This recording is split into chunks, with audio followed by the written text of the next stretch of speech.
Yo, thank you for joining. I really appreciate it. It's another day. It's March 16th, 2026. The time is 11:22 a.m. Pacific time. Hope you're having a good day. Let's begin.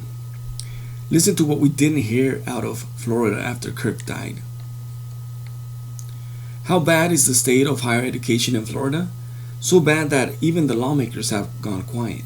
Let us explain. In the days following conservative activist Charlie Kirk's assassination in September, a small number of university professors took to social media to criticize Kirk. Some did so with delicacy and care, others were much more inflammatory. Either way, many elected officials, often egged on by conservative influencers and commentators, called on universities to punish these professors or else face retribution. Unlike other states, Florida's critics of Charlie Kirk were muted. For example, in Tennessee, a state lawmaker vowed to cut off East Tennessee State University's access to federal funds if it did not fire a professor accused of celebrating Kirk's death. A congresswoman from New York leveled a similar threat at Syracuse University. The South Carolina Freedom Caucus, a group of conservative lawmakers in the legislature, announced its intentions to defund Clemson University because of what three of its faculty members had said on social media, and because an Emory University professor posted good riddance beneath a Facebook post announcing Kirk's death. At least one federal politician vowed to see it that Emory is stripped of every federal contract it holds. All of these faculty were punished.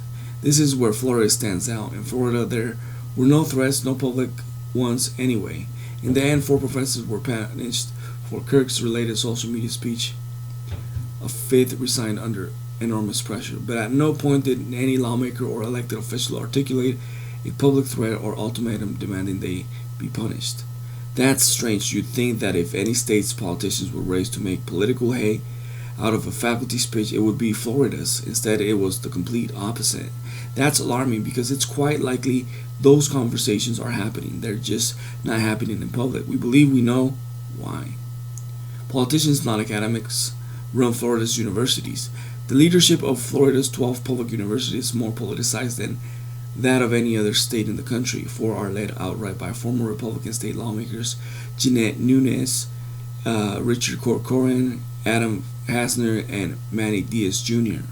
A fifth, Florida A&M University's Marva Johnson, is a close DeSantis ally who served on his gubernatorial transition team. Overseeing them all is Ray Rodriguez, chancellor of the state university system of Florida and the former House Majority Leader. All are Republican. This makes Florida a true outlier. In our research, we have found no other public university system in the country where former elected officials hold so much power. For instance, neither Tennessee nor South Carolina, two states that led the jawboning charge following Kirk's fatal shooting, have any former lawmakers at them helm, nor do Mississippi or Alabama, where politicians were vociferous in calling for the punishment of the faculty. Looking at the other public university systems in South, North Carolina, Virginia, and Kentucky, don't either. Even in Texas, we see something different. And for the record, our examination of three of the largest state university systems, the State University of New York, the University of California, and the California State University, which happen to be in blue states, confirm their experiences that experienced academics, not politicians, are consistently chosen to lead.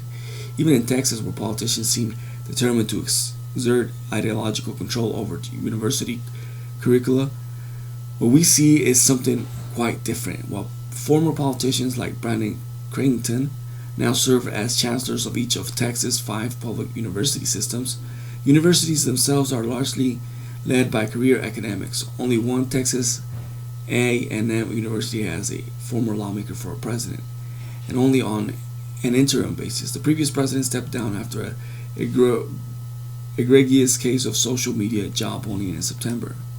In the ranks of American higher ed, Florida seems to stand apart, or perhaps it's at the forefront of changes to come. This dynamic has two major consequences. First, it means that Florida's universities are much more likely to be led by people who think like politicians. That means they are sensitive to public opinion, wary of angry lawmakers, and dismissive of those who challenge their authority. Second, it means that When an outraged lawmaker wants to give the university an earful, that lawmaker doesn't have to use X or Facebook. They don't need to.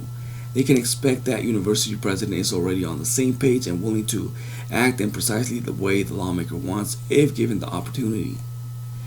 When a politician publicly threatens a university or browbeats its leadership, we are accustomed to seeing that a sign of strength. In the days of after Kirk's assassination, U.S. Senator Marsha Blackburn, a representative from Tennessee, made it virtually a pastime. In reality, publicly attacking a university is more bluster than blunt force. It's what politicians do when they don't already have a university's president on speed dial. Suppressing free speech can be done quietly. Real power is discreet, or more precisely, it is unnecessary to exercise publicly because the university president is already part of the club.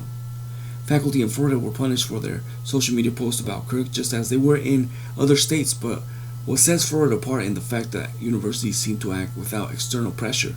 That doesn't mean that politicization of universities isn't deeply concerning. Rather, political power in Florida has been hand-wired into administrative structure of higher education, allowing politicians to pull the levers of ideological enforcement without needing to climb atop a social media soapbox. What does ideological control of higher education sound like? In Florida, it sounds like silence. Again, thank you for joining. I really appreciate it. Smash